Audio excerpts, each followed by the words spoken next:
Take a look at these 4 photographs of the same city. Where do you think this place is located? And what are the clues in the photographs that would point you toward your guess? Is it the buildings, the streetscape, the arid climate? Maybe it's the people, their skin color, or how they dress. In the top right, we can see graffiti spray painted on a building. In Arabic, it reads, "Lift your head up. You are Iraqi." But I can tell you that this place isn't located anywhere near Iraq. If we take a closer look, a recurring detail throws off the scene. Each building has an identifying marker. They label these buildings as property of the US military. That's because not only is this city not in Iraq, it's also not a city at all. Rather, it's an enormous stage set where the US military rehearses operations before deploying them in actual theaters of war. Otherwise known as a mock village, these are full-scale replications of cities and regions under US military occupation.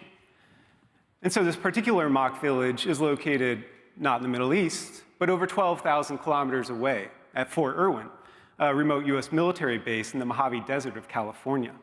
It's just one of roughly 100 military mock villages in the United States. These so-called laboratories of war prepare military personnel for real conflict in urban environments.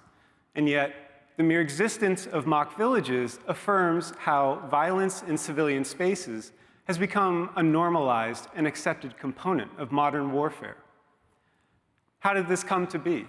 And why am I, as a trained architect and historian, studying this topic? Well, my interest in military mock villages began about a decade ago. I was living in Seattle at the time, and that's where I learned about how, during the Second World War, the US military used a fake suburban townscape to hide the nearby Boeing aircraft plant from an aerial attack. As I conducted more research on this particular fake town, I then started to learn about the other, more sinister uses of mock villages. I also began to learn about who oversaw their design and construction. It was the US Army Corps of Engineers, but also architects, landscape architects, and set designers from Hollywood studios like Warner Brothers and Walt Disney. Now, based on my historical research in the archives, I examine what I have identified as 4 distinct ways that the US military initially appropriated architecture for wartime purposes.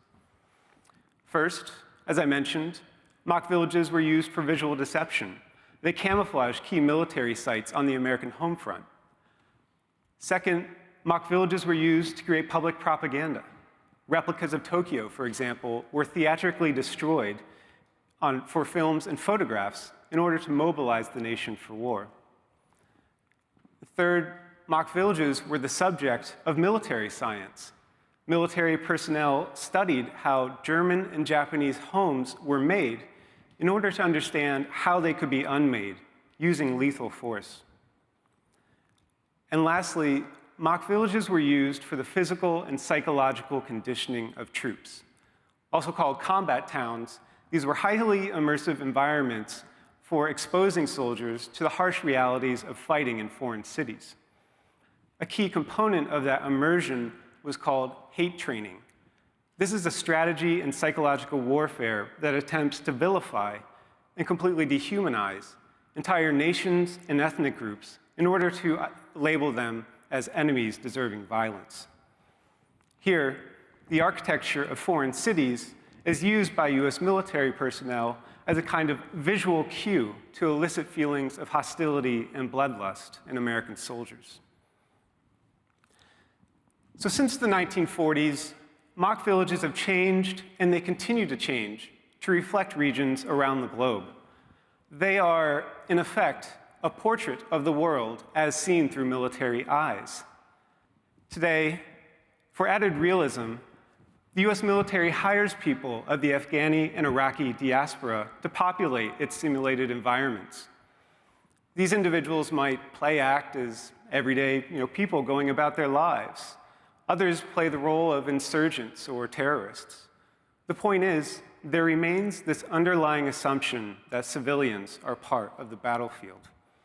And now, in addition to conditioning troops, mock villages are used for everything from practicing aerial maneuvers to weapons tests, drone warfare. But what began as a US military technology has since become a global instrument of war. No longer confined to the United States, there are now an estimated 400 mock villages around the globe.